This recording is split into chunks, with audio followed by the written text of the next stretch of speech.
सोचो आज तक जो एसेट 10 लाख के दिख रहे थे, अब उनकी मार्केट वैल्यू 18 लाख हो गई। ये जो 8 लाख का फायदा है वो कैसे बटेगा, पुराने रेशियो में या न्यू रेशियो में? तो आज हम इसी कॉन्सेप्ट को सीखने वाले हैं। तो हेलो दोस्तों, स्वागत करता हूं मैं GD sir, GD accounts lab के इस प्लेटफॉर्म पर, जहां पे मैं पढ़ाता हूं अकाउंटेंसी, वो भी बहुत ही सिंपल एंड मजेदार लैंग्वेज में। तो आइए स्टार्ट करते हैं और समझते हैं आज के सफर में हम ऐसे कौन से टॉपिक है जिसको इंटरेस्टिंग वे में सीखने वाले हैं। तो दोस्तों, बिना देरी किए हुए समझ लेते हैं कि आज हम सीखने वाले हैं क्या।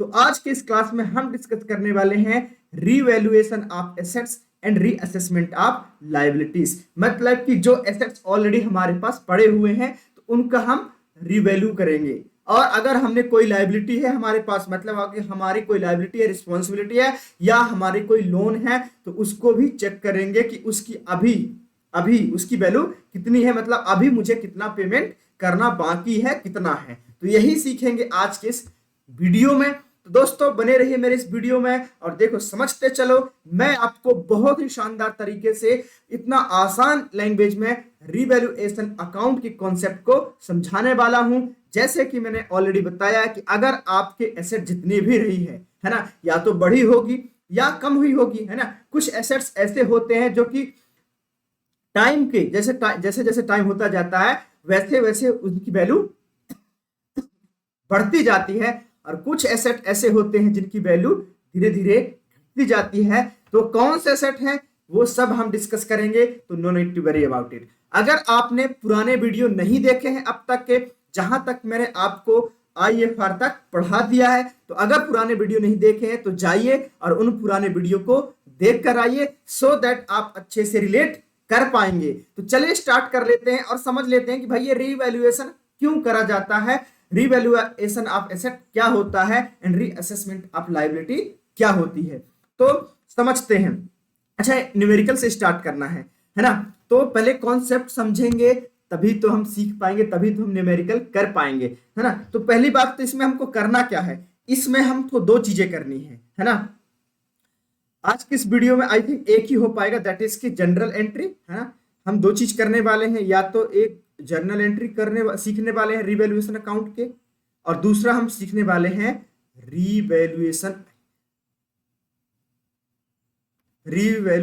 अकाउंट ही सीखने वाले हैं। तो ये दो चीजें हम बहुत ही सिंपल तरीके से, बहुत ही आसान तरीके से सीखने वाले हैं, ठीक है। तो आइए देखते हैं रीवैल्यूएशन अकाउंट होता क्या है यार, और इसकी क्यों नीड पड़ती है। तो देखो दोस्तों, अगर मैं एग्जांपल लूं, मान लो कि 3 दोस्त हैं, या दोस्त मतलब दोस्ती पार्टनरशिप नहीं होती, इसलिए मैं दोस्त नहीं बोलूंगा बल्कि बोलूंगा पार्टनरशिप। अच्छा, दोस्ती पार्टनरशिप क्यों नहीं होती? मैंने आपको फर्स्ट क्लास में ही या फर्स्ट क्लास की वीडियो में ही समझाया था कि दोस्ती पार्टनरशिप इसलिए नहीं होती क्योंकि दोस्ती में प्रॉफिट नहीं बढ़ता, उसमें कोई बिजनेस नहीं होता। दोस्ती तो हम नॉर्मली इन जनरल बना लेते हैं, राइट। इसीलिए दोस्ती पार्टनरशिप नहीं होती, क्योंकि पार्टनरशिप के लिए क्या जरूरी है, बिजनेस जरूरी है, और बिजनेस में जो भी प्रॉफिट और लॉस है उसका बंटना जरूरी है। इसलिए दोस्ती पार्टनरशिप नहीं होती। इसलिए मैं 3 दोस्तों को, इन 3 बंदों को दोस्त ना बोल के मैं क्या बोलूंगा, पार्टनर बोलूंगा। तो ये पार्टनर है, let's suppose they are partner to each other. अब ये जो पार्टनर है ना, तो मान लेता हूं कि इनकी जो प्रॉफिट शेयरिंग रेशियो है, स्टार्टिंग में जो भी इनकी प्रॉफिट शेयरिंग रेशियो है, क्या रेशियो था, मान लेता हूं 1:1, मतलब कि ये इक्वल के साझेदार है, बराबर के साझेदार हैं। कैसे साझेदार हैं? बराबर के साझेदार है, मतलब ये बराबर बराबर प्रॉफिट्स को बांटते हैं आपस में, ठीक है। अब भाई जब बिजनेस स्टार्ट किया तो इन्होंने कुछ एसेट्स बनाए होंगे, है ना, मतलब कुछ संपत्ति खरीदी होगी, तभी तो बिजनेस चल रहा है ना, ठीक है। अब देखते हैं, जैसे कि मैं मान लेता हूं एक लैंड एंड बिल्डिंग इनके पास है ना, ये मान लेते हैं इनके पास एक बिल्डिंग है, भूमि है, जमीन है, सिंपल सी बात है, भूमि है, जमीन है, या लैंड है, ठीक है। या लैंड एंड बिल्डिंग, है ना, ये है इनके पास। और वो था, इन्होंने जो खरीदा था, है ना, ये मान लेता हूं मैं 6 लाख का। इनके पास लैंड एंड बिल्डिंग की कीमत जो थी, इन्होंने जो खरीदा था, इनकी बुक वैल्यू कितनी थी, 6 लाख की, है ना, 6 लाख। अब ये इन्होंने बिजनेस स्टार्ट करा था, मैं एक ईयर भी बता देता हूं सो दैट आपको रिलेट करने में मजा आएगा और आसानी से समझ पाएंगे। तो मान लेता हूं कि ये 2020 की बात है। क्या है? 2020 की बात है, जब इन्होंने बिजनेस स्टार्ट करा था 2020 में, तब इन्होंने कुछ बिल्डिंग मतलब लैंड एंड बिल्डिंग खरीदी थी। ऐसे बहुत सारे एसेट होते हैं जैसे फर्नीचर, स्टॉक और भी बहुत सारे, वो हम वन बाय वन डिस्कस करेंगे। पहले हम एक ही एग्जांपल लेते हैं सो दैट कि हम बहुत आसानी से, बहुत सिंपल वे में समझ पाए, तभी तो आगे हम कर पाएंगे। तो दोस्तों समझते चलो मैं क्या बोल रहा हूं, मेरे वर्ड को फोकस करना, मुझे एक एक वर्ड सुनना मैं क्या बोल रहा हूं। कि दोस्तों 3 लोग हैं ए बी सी, मतलब दे आर पार्टनर। अब ये पार्टनर है, इक्वल के पार्टनर है। इक्वल के पार्टनर का मतलब क्या है? इनके जो प्रॉफिट शेयरिंग रेशियो है, मतलब लाभ साझाकरण अनुपात, जो भी लाभ बांटते हैं आपस में, उनका जो अनुपात है बराबर का है। कैसे है? बराबर का है, मतलब जो भी प्रॉफिट होगा वो तीनों लोग आपस में बराबर बराबर बांट लेंगे। ठीक है, तो इन्होंने जब बिजनेस स्टार्ट करा था, है ना, उस टाइम पे एक लैंड एंड बिल्डिंग भी परचेस किया था, और लो लैंड एंड बिल्डिंग की कीमत थी 6 लाख। वो लैंड एंड बिल्डिंग की कीमत कितनी थी? 6 लाख रुपए। 6 लाख रुपए उसका क्या था? कीमत था। अब जब बात करें 2026 की, है ना, अब जो बात करें 2026 की, तो यू नो दैट कि भाई साहब जनरली, है ना, जनरली क्या होता है आप देखोगे तो कभी आपने अभी तक ऐसा नहीं देखा होगा कि किसी की लैंड एंड बिल्डिंग की, या बोल सकता हूं कि किसी जमीन की कीमत कम हो गई हो। ऐसा हुआ है क्या? जमीन की कीमत कभी कम होता हुआ आपने देखा है क्या? नहीं ना। जनरली इनकी कीमत हमेशा बढ़ती ही रहती है ना, भले ही थोड़ा थोड़ा बढ़े लेकिन बढ़ती ही रहती है।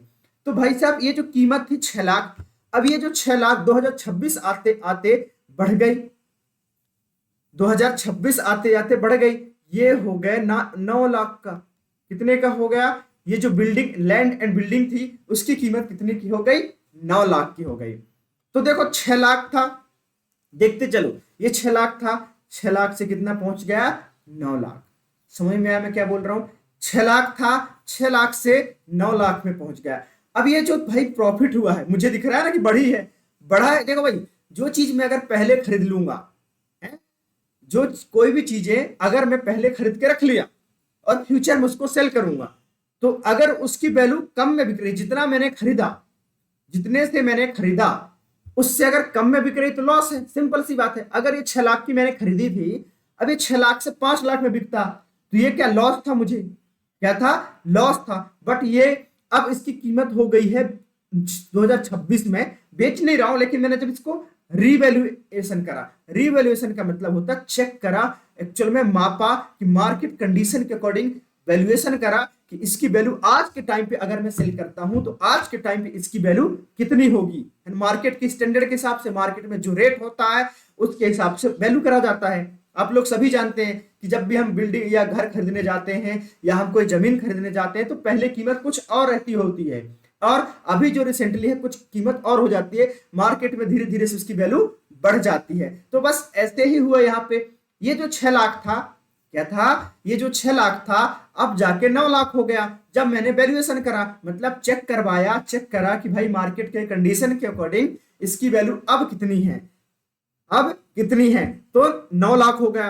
तो मुझे पता चला कि भाई साहब मेरा तो फायदा हो गया, मेरे तो मजे मजे, है ना, फायदा हो गया, मतलब भाई मेरे तो मजे ही मजे हो गए ना। किसी भी इंसान को जब फायदा होता है तो उसके क्या होता है, उसके चेहरे पे खुशी हो जाते हैं, कुछ खुशी झलकने लगती है, दिखने लगती है, वो खुश हो जाता है। और जैसे उसकी वैल्यू कम हो जाती है तो भाई साहब क्या हुआ, है ना, तो रोने लगता है।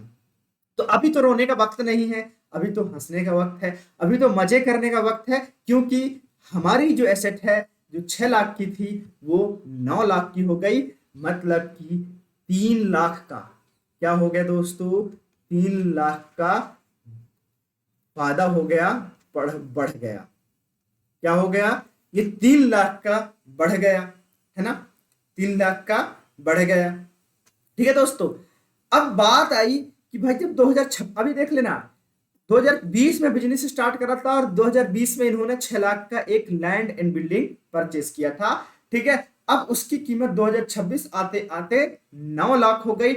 लेकिन ये जो पार्टनर है ना, इनके बीच में इतने टाइम से कर रहे थे सब चीजें, लेकिन कुछ ना कुछ चीजों पे ये लोग क्या नहीं हो पा रहे थे, एग्री नहीं कर पा रहे थे कि जब देखो भाई जब मैं भी बिजनेस स्टार्ट करूंगा, किसी के साथ बिजनेस स्टार्ट करूंगा, तो मुझे भी चीजें समझ में नहीं आएगी। हमको जितना समझ है हमारे, उतने ही हिसाब से हम एक टर्म्स एंड कंडीशन सेट कर लेते हैं, है ना। जब धीरे धीरे से हम काम करने स्टार्ट करेंगे साथ में, तब चीजें और क्लियर होती जाएगी कि भाई कितना फिट बैठ रहे हैं हम एक दूसरे के साथ, हमारा हमको कितना प्रॉफिट शेयर मिलना चाहिए। तो यार इनका जो भी रहा है, इनकी आपस में सहमति नहीं बन पा रही थी अच्छे से। कोई ज्यादा काम कर रहा था, कोई कम काम कर रहा था, कोई ज्यादा एफर्ट लगा रहा था। मतलब काम करने का मतलब वही है कि कोई ज्यादा एफर्ट लगा रहा था और कोई कम एफर्ट लगा रहा था। उस केस में इन्होंने डिसाइड करा 2026 में आकर, एक पर्टिकुलर डेट है, दैट इज की 1 अप्रैल मान लेता हूं, क्योंकि हमारा जो फाइनेंशियल ईयर होता है दोस्तों 1 अप्रैल टू 31 मार्च होता है, इसलिए इन्होंने डिसाइड करा after completion of financial year. तो फाइनेंशियल ईयर कंप्लीट होने के बाद, मतलब 31 मार्च 2026 कंप्लीट होने के बाद जब 1 अप्रैल 2026 आया, तो इन्होंने डिसाइड करा कि दोस्तों जो भी था अभी तक, मतलब पार्टनर एक दूसरे से डिसाइड करा कि भाई जो भी था अब तक, अब उसको भूल जाओ, अब हम करेंगे न्यू प्रॉफिट शेयरिंग रेशियो का निर्धारण। मतलब अब हम डिसाइड करेंगे कि अब ये जो प्रॉफिट हो रहा है, ये प्रॉफिट अलग अलग रेशियो में, न्यू रेशियो में बंटने वाला है। तो वो रेशियो क्या होने वाला दोस्तों, तो वो रेशियो में लिख देता हूं। वो रेशियो क्या होने वाला, let's suppose A B and C, ये इन्होंने डिसाइड करा कि अब हम बांटेंगे 2:1:1 के हिसाब से, है ना। ठीक है, तो इन्होंने डिसाइड करा कि अब जो रेशियो होगा 2:1:1 के हिसाब से होगा। अब फ्यूचर में जो भी हम बिजनेस करेंगे, जो भी करेंगे, ये हम इस रेशियो में बांटने वाले हैं। तो दोस्तों अब एक बात बताओ, सोचो, एक बात बताओ कि ये जो 6 लाख की वैल्यू 9 लाख की हो गई, तो क्या ये जो 3 लाख का फायदा हुआ है, क्या ये 3 लाख को भी हम न्यू रेशियो में बांटेंगे? क्या ये 3 लाख को भी हम न्यू रेशियो में बांटेंगे? ये सोचो, आप सोचो, बताओ। ये जो फिर भी बता रहा हूं कि ये 3 लाख का प्रॉफिट हुआ है ना, ये जो 3 लाख का प्रॉफिट हुआ है, उस 3 लाख के प्रॉफिट को क्या हम 2:1:1 के रेशियो में बांटेंगे? सोचो और बताओ। अगर मैं ऐसा करता हूं, लेट सपोज अगर आप बोल देते हो हाँ सर ऐसा कर लेते हैं कि हम न्यू रेशियो में बांटेंगे, तो दोस्तों किसी को तो नुकसान हो जाएगा ना, किसी को फायदा हो जाएगा। कैसे पता चलेगा दोस्तों? इससे पता चलेगा कि जब वो लोग बनाए थे ना, उन्होंने एक पर्टिकुलर रेशियो डिसाइड करा था, तो उनका कंट्रीब्यूशन जब बिजनेस खरीदा था ना, जब बिजनेस खरीदा था या बिजनेस स्टार्ट करा था, जब इन्होंने बिजनेस स्टार्ट करा था, जब एसेट खरीदी थी, लैंड एंड बिल्डिंग जब खरीदी थी, तो उनका कंट्रीब्यूशन बराबर बराबर के हिस्से का था।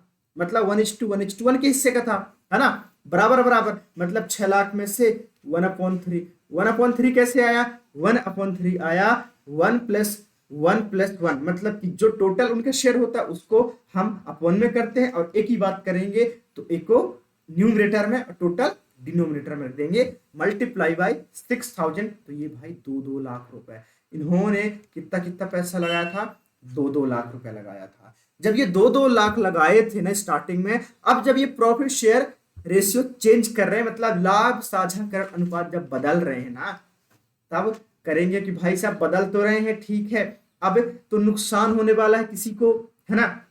अगर हम उसी रेशियो में बांटते फ्यूचर में, तो होगा नुकसान किसी न किसी को। चलो देख लेते हैं दोस्तों कि क्या नुकसान होने वाला है, कितना नुकसान होने वाला है। लेट सपोज अगर पुराने रेशियो में बढ़ता है, उन्होंने उनका जो पार्ट था, तो ए का देख लेते हैं। ए का था 1/3 और प्रॉफिट कितना था? 3 लाख, मान 3 लाख तो था ना। तो इसको जब सोल्व करूंगा तो 3 × 3 मतलब 1 लाख। तो ये जो वैल्यू आ गई उनको किस रेशियो में? पुराने रेशियो के हिसाब से 1 लाख। और बी को और सी को भी, क्योंकि इसका भी 1/3 था, इसका भी 1/3 था, तो इनको भी 1-1 लाख रुपए मिलने वाला था उस इंक्रीमेंट पे, है ना।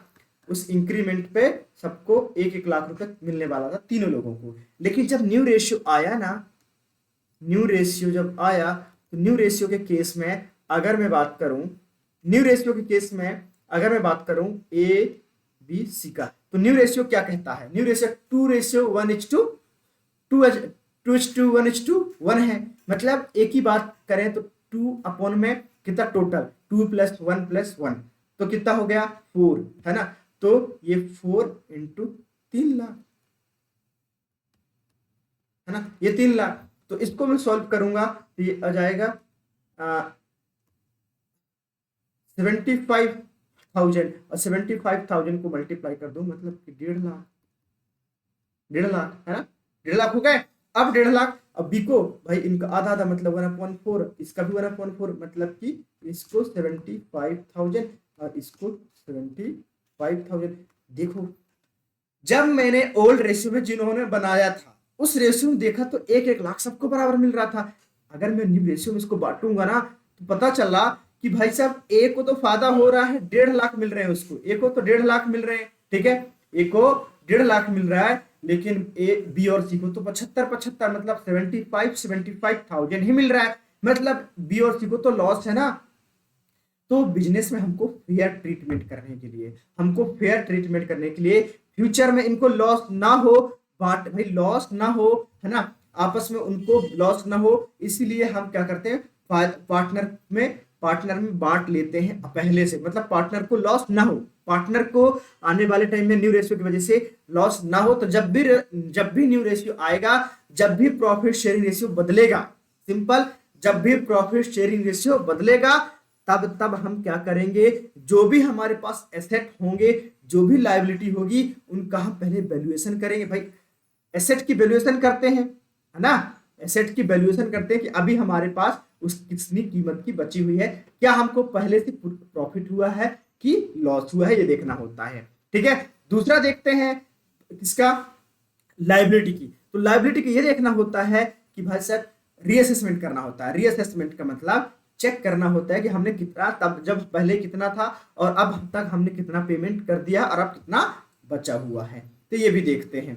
और जो भी आता है या तो प्रॉफिट होगा या लॉस होगा भाई साहब, है ना, समझ में आया, या तो प्रॉफिट होगा, ऐसे चेक करने के बाद तो ये जो प्रॉफिट और लॉस हो रहा है उसको चेंज होने के टाइम पहले ही हम क्या कर लेंगे, आपस में बांट लेंगे, सो दैट कि किसी पार्टनर को बाद में नए रेशियो की वजह से किसी को नुकसान ना हो। समझ में आया मैंने क्या बोला, कि हम पहले से ये सब कुछ करने के बाद या तो प्रॉफिट हुआ होगा या लॉस हुआ होगा, तो ये जो चेंजेस हुए होंगे उन चेंजेस को हम पहले ही आपस में प्रॉफिट शेयर रेशियो बदलने से पहले ही क्या कर लेंगे, आपस में बांट लेंगे, आपस में समायोजित कर लेंगे, ठीक है, सो दैट कि पार्टनर्स को आने वाले टाइम में लॉस ना हो। जैसे मैंने आपको करके बताया कि पहले जो 1-1 लाख, अगर मैं एक इसको नहीं बांटता, अभी फ्यूचर में बांटता, तो भाई साहब एक के तो फायदा होने वाला था, एक को फायदा होने वाला था, है ना, और बी को सी को लॉस होने वाला है। तो इन जनरल जब भी क्वेश्चन में ऐसा गिवन ना हो, कैसा गिवन ना हो कि इसको हम नहीं बांट रहे हैं, रिटेन करके चल रहे हैं, नहीं बांट रहे हैं, लेके जा रहे हैं, तब तक आपको जब प्रॉफिट शेयर बदलेगा, जब रिकॉन्स्टिट्यूशन होगा, तब आपको रीवैल्यू करना पड़ेगा एसेट की और रीअसेस करना पड़ेगा लायबिलिटी की, और उस चेंजेस को, जो भी चेंजेस आए होंगे, जो भी बदलाव आया होगा, उसको आपस में बांटना होगा। ठीक है, समझ में आ गया। तो दोस्तों आई होप आपको ये कॉन्सेप्ट जो समझा रहा हूं ना, कॉन्सेप्ट माइंड में छप गया होगा।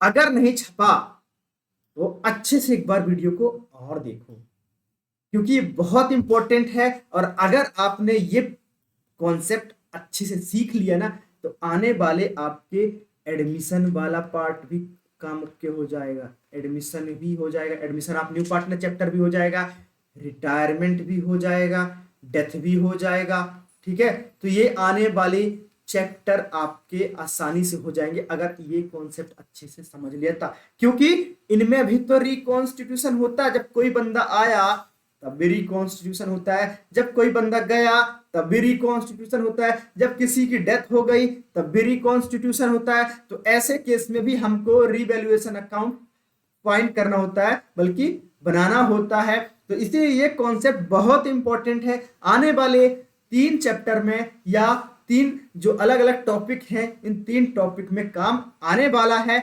दैट इज द रीजन आप इसको अच्छे से समझते हुए चलिए, सो दैट आपको मजा आ जाए और कॉन्सेप्ट आपके माइंड में छप जाए, तो आपको टेंशन लेने की कोई जरूरत नहीं है। तो दोस्तों आई होप आपको समझ में आ गया होगा। मैंने एग्जांपल लेके बता दिया कि भाई एबीसी है, पुराने रेशियो इनका ये था, अब न्यू रेशियो हो गया एबीसी का, 2:1:1। तो ये जो चेंजेस हो रहा है, तो चेंजेस होने से पहले हम क्या करेंगे, रीवैल्यूएशन करेंगे, मतलब चेक करेंगे कि भाई जो वैल्यू थी हमारी एसेट की वो कितनी बड़ी है, घटी है, या मेरी लायबिलिटी थी तो वो लायबिलिटी कितनी कम हुई है या बढ़ी है। अगर ऐसा इनका नेट चेंजेस देंगे एक्चुअल में क्या हुआ, उस केस में हम उसको पार्टनर में ही क्या कर लेंगे, बांट लेंगे, सो दैट कि पार्टनर के बीच में फेयर ट्रीटमेंट हो जाए। फेयर ट्रीटमेंट का मतलब किसी को नुकसान ना हो, किसी को नुकसान ना हो आने वाले टाइम के बिजनेस में। ठीक है, तो आई होप दोस्तों मीनिंग तो रिवैल्यूएशन का समझ में आ गया होगा।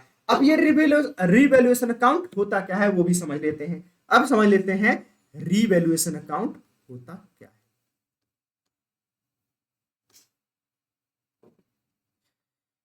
रिवैल्यूएशन अकाउंट, अभी हमने देखा कि रिवैल्यूएशन करना होता है, रिवैल्यूएशन करना होता है। क्या करना होता है, रीअसेसमेंट ऑफ लायबिलिटी और रिवैल्यू ऑफ व्हाट, एसेट। तो वैल्यू उनकी फाइंड करना होता है। तो जब एक अकाउंट बनता है, एक अकाउंट बनता है, ये जो चेंजेस हुए हैं हमारे रिवैल्यूएशन करने में, रिवैल्यूएट करने में, ये जो चेंजेस हुए हैं ना, उन चेंजेस को रिकॉर्ड करने के लिए या लिखने के लिए एक अकाउंट बनाया जाता है, और उसी अकाउंट को हम रिवैल्यूएशन अकाउंट के नाम से जानते हैं। समझ में आया दोस्तों मैंने क्या बोला, ये जो हम रिवैल्यू एसेट करते हैं ना, ये जो हम रिवैल्यू ऑफ एसेट करते हैं, उस रिवैल्यूएशन को कुछ इस टाइप का, मैं अच्छे से थोड़ा फॉर्मेट लिख देता हूं, डेट।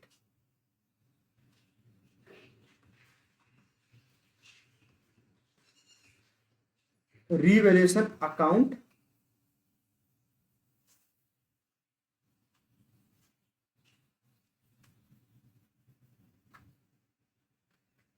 ये होता पर्टिकुलर,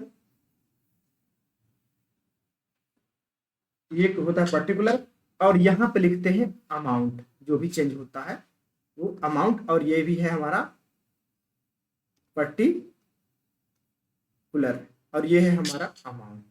कुछ इस टाइप का बनता है। ठीक है, रिवैल्यूएशन अकाउंट का एक फॉर्मेट बता रहा हूं मैं आपको, पर्टिकुलर अमाउंट, पर्टिकुलर अमाउंट, ऐसा बनता है। ठीक है, अब कैसे रिकॉर्ड कैसे करते हैं ये देखो। रिकॉर्ड समझ में आ गया, रिवैल्यूएशन होता क्या। अब रिवैल्यूएशन जो भी चेंजेस हो रहे हैं ना, जो भी चेंजेस हो रहे हैं, ये जो रिवैल्यूएशन अकाउंट हम बनाते हैं, किसके बिहाफ पे बनाते हैं, फर्म के बिहाफ पे, मतलब फर्म के लिए बनाते हैं। किसके लिए बनाते हैं, फर्म के लिए बनाते हैं। ठीक है, अल्टीमेटली फर्म हमारा है, फर्म पार्टनर का है ना, लेकिन फर्म हमारा है, लेकिन हम तो नहीं ना फर्म, फर्म हमारा लेकिन हम फर्म नहीं है। फर्म एक अलग है और मैं एक अलग हूं, मतलब पार्टनर अलग होता है, फर्म अलग होता है, एक सेपरेट एंटिटी होते हैं दोनों। दोनों क्या होते हैं, सेपरेट एंटिटी होते हैं, दोनों अलग अलग होते हैं। सेपरेट एंटिटी का मतलब दोनों अलग अलग होते हैं दोस्तों। समझ में आया कि दोनों अलग अलग होते हैं। जब दोनों अलग अलग होते हैं तो फर्म की सब कुछ, भाई फर्म का एड्रेस होता है, फर्म का नाम होता है, फर्म का सब कुछ होता है, इसीलिए हम फर्म को अलग मानते हैं और पार्टनर को अलग मानते हैं। वो अलग बात है कि जो भी प्रॉफिट होता है अल्टीमेटली पार्टनर का होता है, जो भी लॉस होगा वो सब पार्टनर ही वियर करेगा। ठीक है, तो ये रिवैल्यूएशन अकाउंट हम किसके बिहाफ पे बना रहे हैं, फर्म के बिहाफ पे बना रहे हैं। रिवैल्यूएशन अकाउंट हम किसके बिहाफ पे बना रहे हैं, फर्म के बिहाफ पे बना रहे हैं। जब फर्म के बिहाफ पे बना रहे हैं तो हम फर्म का देखेंगे प्रॉफिट या लॉस, फर्म का देखेंगे। जब फर्म के बिहाफ पे बना रहे हैं ना, समझ में आया मैं क्या बोल रहा हूं, जब मैं फर्म के बिहाफ पे बना रहा हूं तो फर्म का देखूंगा प्रॉफिट और लॉस। ये मैंने इधर दोनों अलग अलग साइड क्यों लिखा है, प्रॉफिट और लॉस। तो देख दोस्तों, इसको बोलते हैं क्रेडिट साइड, है ना। ये जो मेरे राइट साइड है ये क्या है, क्रेडिट साइड, और ये है डेबिट साइड। क्या हुआ, ये क्रेडिट साइड है और ये डेबिट साइड है। तो ये जो क्रेडिट साइड की मैं बात कर रहा हूं ना, यहां पे मैंने लिखा है प्रॉफिट, मैं फर्म की बात कर रहा हूं, ये जो लिखा है प्रॉफिट लिख रहा है मैंने। तो दोस्तों ये जो प्रॉफिट है ना, यहां पे तो पहले मैं लिखता हूं बाय करके, और यहां पे लिखता हूं टू करके। ठीक है ना, बाय करके टू करके। अब क्रेडिट साइड में क्या लिखते हैं, लिखा मैंने प्रॉफिट। तो दोस्तों जब जब कोई चीज एसेट की वैल्यू बढ़ेगी ना, जब जब एसेट्स की वैल्यू बढ़ेगी, जैसे मैंने आपको प्रीवियस एग्जांपल में समझाया कि जो 3 लाख की 6 लाख की वैल्यू थी, जो 6 लाख की वैल्यू थी वो 9 लाख की हो गई, तो 3 लाख बढ़ गया कि नहीं बढ़ गया। जो 6 लाख की वैल्यू थी वो 9 लाख की हो गई। इसका मतलब जो 3 लाख का बढ़ाना, वो 3 लाख मतलब हमारा प्रॉफिट हुआ, पार्टनर का प्रॉफिट हुआ, सॉरी फर्म की भी, हम फर्म की दृष्टि से देख रहे हैं, फर्म के बिहाफ पे देख रहे हैं, तो फर्म को भी तो फायदा हुआ, फर्म के लिए भी तो फायदा है। ये जो फर्म का फायदा है ना, तो फर्म अपने इधर साइड दिखाएगी, प्रॉफिट मतलब क्रेडिट साइड। जब जब जितना जितना प्रॉफिट होगा वो सब क्रेडिट साइड दिखाएगी, और अगर वही एसेट डिक्रीज हो जाता है, एसेट की वैल्यू अगर बढ़ने की बजाय घट जाती है, तो फर्म का लॉस है, फर्म का क्या है, लॉस है। और जब फर्म का लॉस होगा तो वो लॉस क्रेडिट डेबिट साइड दिखाएगी, इधर डेबिट साइड मतलब इधर दिखाएगी 2 करके। ठीक है, समझ में आया मैं क्या बोल रहा हूं, कि जो भी लॉसेस होंगे वो सब डेबिट साइड रिकॉर्ड होंगे, और जो भी प्रॉफिट होंगे वो क्रेडिट साइड रिकॉर्ड होंगे। और इसका जो नेचर है नॉमिनल अकाउंट है, मतलब रिवैल्यूएशन अकाउंट एक प्रकार का नॉमिनल अकाउंट होता है। ये क्लास हमने 11th में पढ़ा कि भाई there are 3 types of account, है ना, पर्सनल अकाउंट, नॉमिनल अकाउंट और रियल अकाउंट। तो ये नॉमिनल अकाउंट है, और ये नॉमिनल अकाउंट क्या कहता है, नॉमिनल अकाउंट कहता है कि आपको debit the all expenses and losses, जो भी एक्सपेंसेस हो रहे हैं और लॉसेस हो रहे हैं उसको डेबिट करना है, और credit all incomes and gains, और जो भी इनकम्स और गेन हो रहे हैं उन सबको क्या करना है, क्रेडिट करना, दैट्स इट। समझ में आया। मैंने क्लास 11th से रिलेट कैसे करा, कि क्लास 11th में हमने 3 अकाउंट पढ़ाए थे, पर्सनल अकाउंट, है ना, और रियल अकाउंट, नॉमिनल अकाउंट। तो ये जो रिवैल्यूएशन अकाउंट है ये नॉमिनल नेचर का रिवैल्यूएशन अकाउंट है, और नॉमिनल नेचर का रिवैल्यूएशन अकाउंट में इसका क्या होता है, हमने गोल्डन रूल पढ़ा था। गोल्डन रूल इसका कहता है कि भाई साहब डेबिट ऑल एक्सपेंसेस एवं loss and credit all incomes and gains, simple. ठीक है दोस्तों, तो एक बात बताओ, अगर आपकी, है ना, यहां पे लेता हूं एक एग्जांपल, अब मैं लायबिलिटी ले लेता हूं एक एग्जांपल।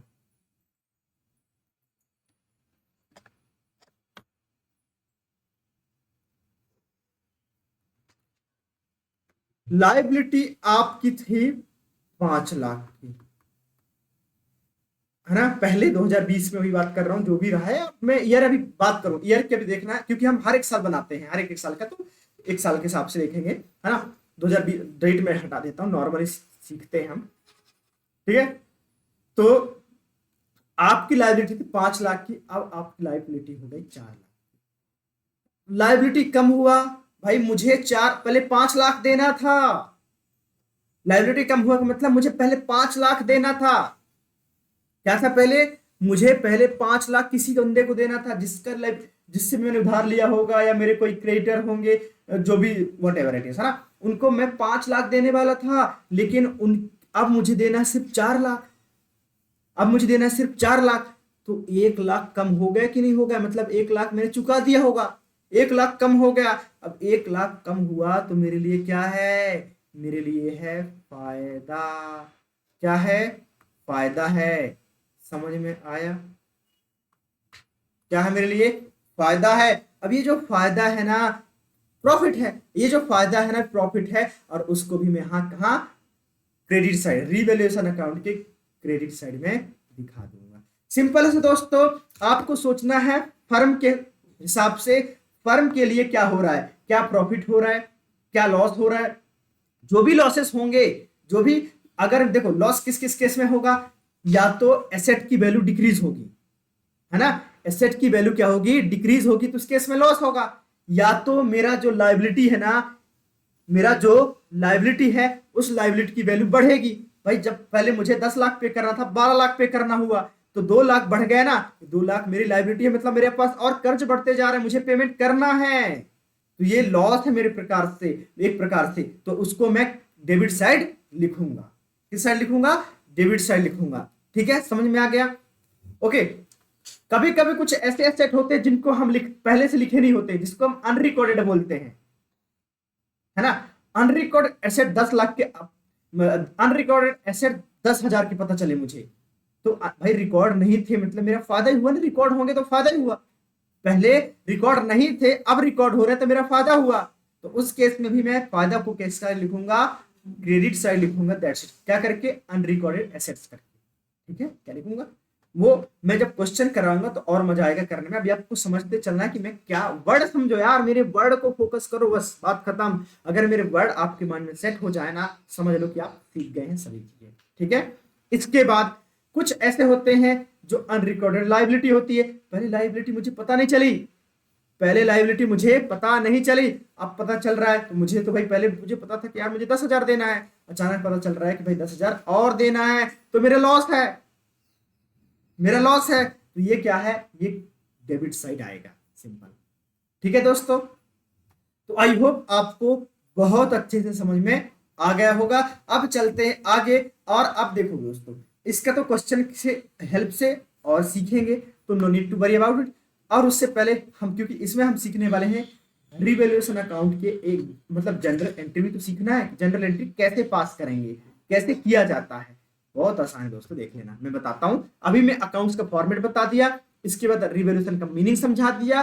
तो अब आपके माइंड में, आपके जहन में ऐसी कोई भी डाउट नहीं बचा होगा, ऐसा कुछ भी नहीं लग रहा होगा कि यार मुझे समझ में तो नहीं आया है। तो चलो, अब वाइड रिवैल्यूएशन इज रिक्वायर्ड, ये बुक में कैसे, मतलब हमको एग्जाम में कैसे लिखना है उसके हिसाब से देख लो भाई। In a partnership firm the value of asset and liability does not remain constant forever, है ना। वही मैंने बोला कि हमेशा सेम रहे, सेम रहे जरूरी नहीं है। With the passage of time asset में एप्रिसिएट और डेप्रिसिएट, सिंपल सी बात है, या तो एसेट घट सकती है, एसेट घट सकती है मतलब एसेट की वैल्यू घट सकती है, या एसेट की वैल्यू बढ़ सकती है।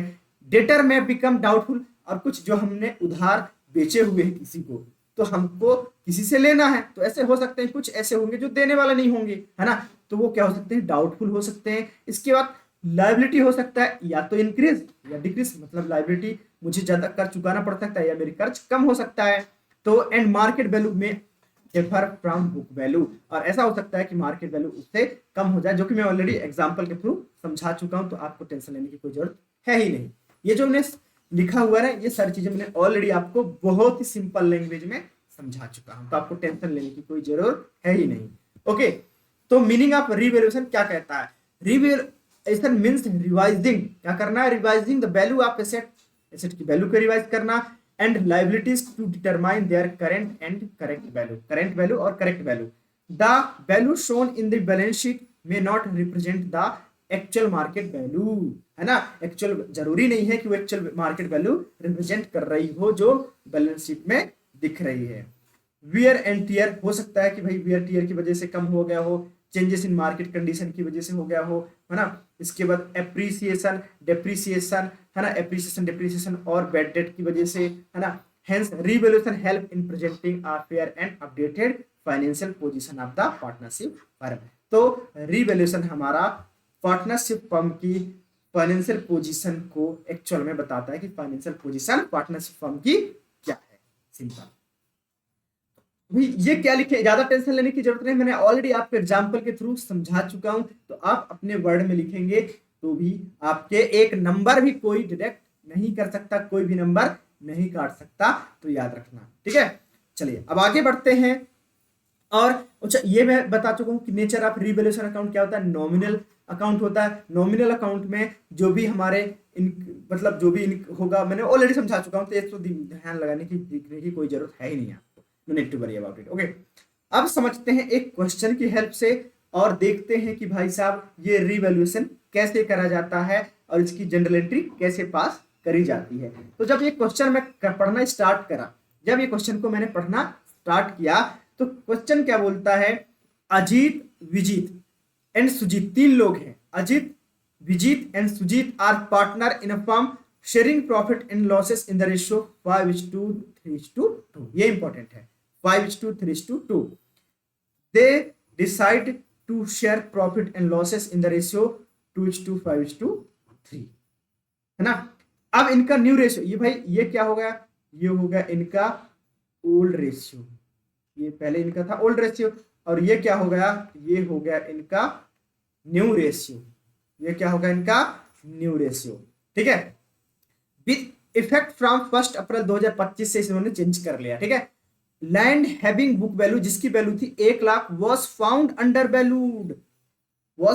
अंडर वैल्यूड बाई 2.5 लाख, तो वॉज फाउंड अंडर वैल्यूड का मतलब क्या हुआ, मतलब उसको अंडर वैल्यू मतलब कम करके दिखाया गया था, सिंपल सी बात है। समझ पा रहे हो मैं क्या बोल रहा हूं? अंडर वैल्यूड का मतलब होता कम करके दिखाया गया था, जानबूझकर। गलती से हो गई होगी यार, जब रिवैल्यूएशन करा तो पता चला कि इसकी वैल्यू तो इतनी थी लेकिन इतना दिखाया गया, इसकी वैल्यू तो इतनी थी और इतनी दिखाया गया, तो ज्यादा थी लेकिन कम दिखाया। तो भाई अभी तो पहले लॉस था हमारा, पहले क्या था, लॉस था, क्या था, लॉस था। तो अभी तो हमारा बढ़ेगा तो प्रॉफिट होगा ना, कितने से, 2.5 लाख से दोस्तों, कितने से, 2.5 लाख से प्रॉफिट होगा। समझ में आया? 2.5 लाख से प्रॉफिट होगा। आगे देखते हैं, एंड स्टॉक, स्टॉक भी एक प्रकार का हमारा क्या है, एसेट है। हैविंग बुक वैल्यू 4 लाख, उसकी बैक बुक वैल्यू कितनी है, 4 लाख है, मतलब उसको हमने 4 लाख में दिखाया है। वॉज फाउंड, उसको पाया गया कि ओवरवेल, मतलब उसको ज्यादा करके दिखा दिया, एक को कम करके दिखाया था, एक को ज्यादा करके दिखा दिया, तो गलत बात है ना भाई, हमको तो इक्वल फेयर अमाउंट में दिखाना चाहिए। क्या करना चाहिए हमको, फेयर अमाउंट में दिखाना चाहिए, एक्चुअल में दिखाना चाहिए, ये तो गलत है। तो लिखा है pass the necessary adjusting entry without affecting the existing book value. तो बुक वैल्यू को बिना इफेक्ट करे हुए हमको क्या करना है, जनरल एंट्री करना है और इसको कर लेना है समयोजित, मतलब किसी को प्रॉफिट किसी को लॉस ना हो, है ना, किसी को ज्यादा फायदा ना हो, मतलब जो उन्होंने एग्रीमेंट करी थी उस एग्रीमेंट के हिसाब से चले। दोस्तों कुछ भी नहीं है, यहां देखते चलो क्या लिखना है। यहां पहले मैंने देखा कि इनका ओल्ड रेशियो, अजित विजित सुजीत, ऐसे ही ना, है ना, एक अजित है, एक विजित है और एक सुजीत है, इनका रेशियो था 5:3:2, 5:3:2, ठीक है। अब इनका ये हो गया ओल्ड रेशियो, ये क्या है, ओल्ड रेशियो है। अब बात करें न्यू की, तो न्यू रेशियो क्या होगा इनका, 3:5:2:5:3, न्यू रेशियो क्या होगा, 2:5:3, है ना, न्यू रेशियो ये होगा इन तीनों का। अब क्या हुआ, इनके पास एक लैंड था, क्या हुआ भाई, इनके पास लैंड लैंड था कितने का, 1 लाख का, कितने का था, 1 लाख का था, है ना। अब क्या हुआ कि उसको अंडर वैल्यूड करके दिखाया गया, अंडर वैल्यूड का मतलब हुआ कम करके दिखाया गया था, क्या था, कम करके दिखाया गया था। तो जब इसका रिवैल्यूएशन करा, मतलब उसको जब चेक करने की कोशिश करी, रिवैल्यूएशन करा, तो पता चला कि इसको भाई कम करके दिखाया गया था, कितने से कम करके, 2.5 लाख से कम करके दिखाया था। ये 2.5 लाख का फायदा हुआ ना, सिंपल सी बात है, अगर कम करके दिखाया था और रिवैल्यूएशन में पता चला कितने के इतने कम करके दिखाया था, ये क्या हो गया, हमको फायदा हो गया दोस्तों, क्या हो गया, फायदा हो गया। समझ में आया, क्या हो गया, फायदा हो गया, ये 2.5 लाख का फायदा हो गया। समझ में आया? अब ये हमको तो जनरल एंट्री पास करना है 1 बाय 1, तो मुझे रिवैल्यूएशन में क्या हो रहा, फायदा हो रहा है, रिवैल्यूएशन में फायदा हो रहा है, और इसको हम रिकॉर्ड करते हैं रिवैल्यूएशन अकाउंट में क्रेडिट साइड, क्योंकि फायदा को हम क्रेडिट साइड दिखाते हैं। तो भाई साहब हमने क्या नॉमिनल अकाउंट क्या रूल पढ़ा था, क्या पढ़ा था, debit all incomes, sorry, debit all expenses and losses. तो रिवैल्यूएशन अकाउंट में तो फायदा हुआ, तो क्रेडिट ऑल इनकम्स एंड, तो क्या करेंगे, क्या करेंगे बताओ, क्या करेंगे, तो रिवैल्यूएशन अकाउंट में, रिवैल्यूएशन की वजह से मुझे हो गया है क्या, क्या हुआ है, फायदा। तो रिवैल्यूएशन में, रिवैल्यूएशन अकाउंट को मैं क्या करूंगा, क्रेडिट करूंगा, क्या करूंगा, क्रेडिट, क्या लिखूंगा, जनरल एंट्रीज का क्या हो जाएगा दोस्तों, जनरल एंट्री, है ना, इसका जनरल एंट्री होगा सिंपल कि रिव भाई एसेट थे मेरे, क्या थे, तो ये लैंड अकाउंट था, लैंड है ना, लैंड अकाउंट डेबिट करके 2 चला जाएगा रिवैल्यूएशन अकाउंट में,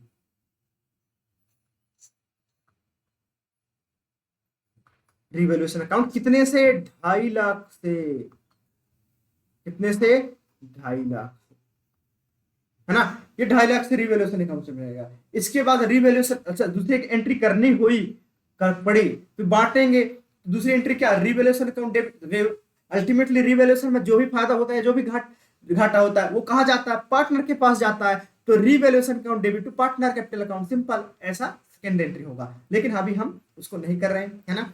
अब दूसरा देखते हैं, ठीक है। दूसरा क्वेश्चन क्या बोलता है, मतलब दूसरा जो स्टॉक था, स्टॉक क्या था, स्टॉक की वैल्यू कितनी थी, स्टॉक की बुक वैल्यू कितनी थी, 4 लाख थी।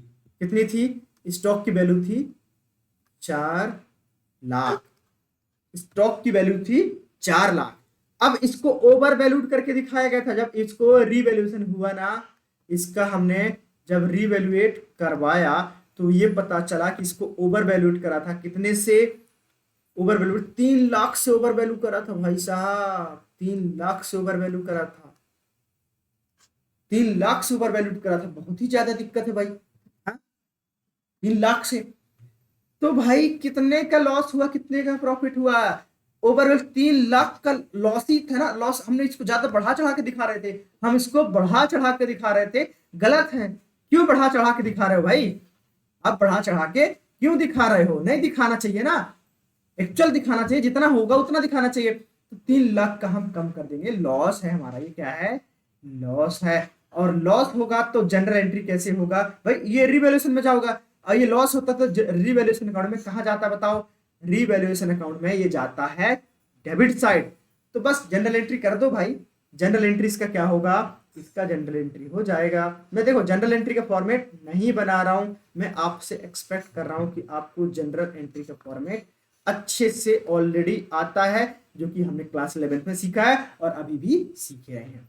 तो अब लॉस हो रहा है, रिवैल्यूएशन में क्या हो रहा है, लॉस हो रहा है, तो रिवैल्यूएशन लॉस होगा, रिवैल्यूएशन में क्या हो गया, loss, revaluation account debit, revaluation account debit to क्या हो गया, किसमें हुआ है भाई, टू स्टॉक, टू स्टॉक, कितने से, 3 लाख से नुकसान हो गया, कितने से, 3 लाख से नुकसान हो गया, ठीक है। तो आई होप आपको समझ में आ गया हो। नरेशन लिखना जरूरी है और कंपलसरी बोल सकते हैं, नरेशन लिखना जरूरी है या कंपलसरी है। तो क्या बोलेंगे, value of asset adjusted, value या कुछ भी लिख सकते हो अपने अकॉर्डिंग जो आपने करा, वैल्यू ऑफ स्टॉक एडजस्टेड, जितनी भी रही होगी, ठीक है। तो आई होप दोस्तों, इसमें नहीं लिखा था, इसमें भी आप लिख सकते हैं, being value of land adjusted,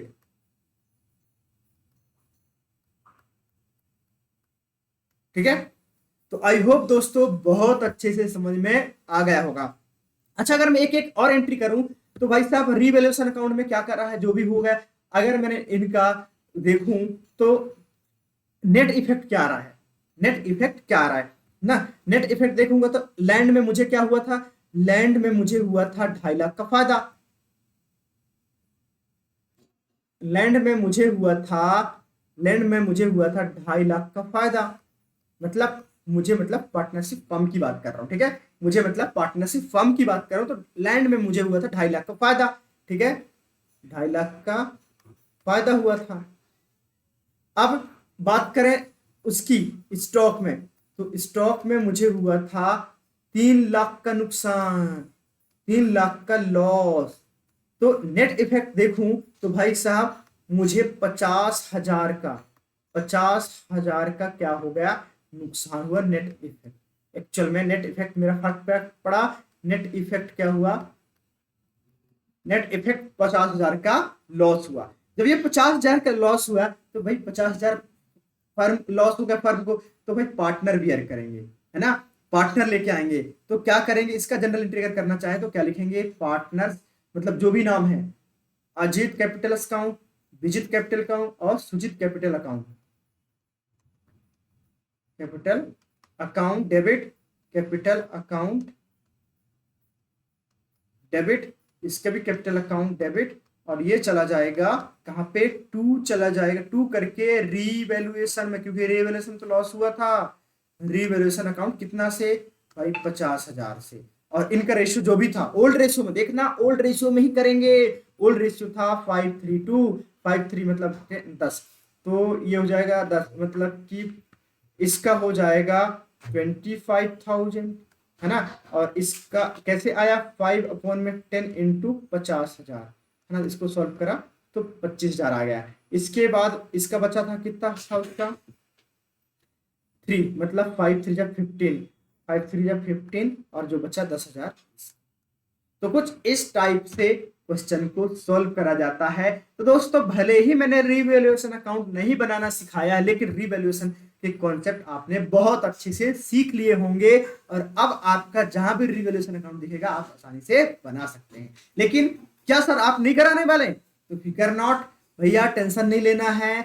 मैं आपको रीवैल्यूएशन अकाउंट के ये फॉर्मेट देख लो, रीवैल्यूएशन अकाउंट भी कराऊंगा नेक्स्ट क्लास में, तो आपको टेंशन लेने की कोई जरूरत नहीं है। मैंने आपको रीवैल्यूएशन अकाउंट के केस में जनरल एंट्री कैसे पास करी जाती है वो बहुत आसानी से समझाया है। तो आज की इस क्लास में इतना ही रखते हैं।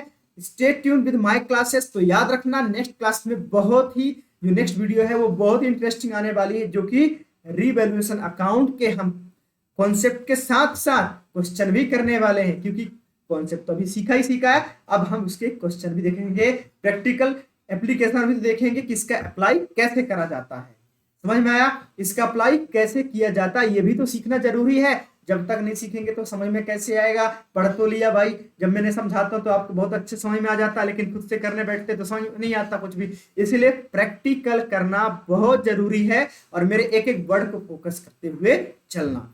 ठीक है, तो आई होप दोस्तों आपको बहुत मजा आया होगा आज की क्लास में। तो आज की क्लास यहीं पे करते हैं हम समाप्त। तब तक के लिए स्वस्थ रहिए, मस्त रहिए, क्योंकि अगर स्वस्थ रहेंगे तभी तो आपकी पढ़ाई अच्छी होगी। कहते हैं ना, स्वस्थ शरीर में ही तो स्वच्छ मस्तिष्क निवास करता है। इसलिए आप स्वस्थ रहिए, मस्त रहिए और बिंदास रहिए, पढ़ाई करते रहिए, अपना ख्याल रखिए, अपनों का ख्याल रखिए और पढ़ाई में मन लगाते रहिए। मिलते हैं नेक्स्ट क्लास में। Bye bye and thank you so much.